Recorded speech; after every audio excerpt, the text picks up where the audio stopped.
Saya cabar menteri ngakuk Menka ataupun ada kementerian yang bersama mereka.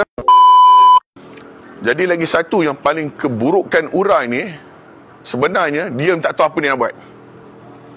Dia dah tak ada idea, dia dah tak tahu macam mana nak buat pembangunan. Dia kata aku nak ambil orang punya hak untuk buat satu pembangunan.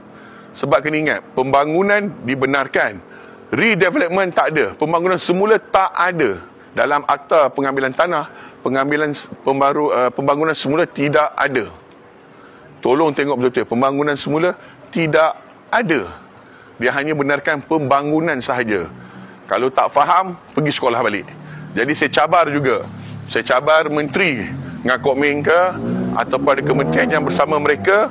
Dan saya cabar juga pegawai-pegawai yang bersama dia ataupun peguam-peguam DAP. Saya cabar. Mari kita berdebat. Saya sedia untuk berdebat dengan anda semua, untuk menceritakan ke mana kelemahan dan ke mana sepatutnya tak boleh ada langsung niat untuk buat URA ini. Sekian, terima kasih. Ciao.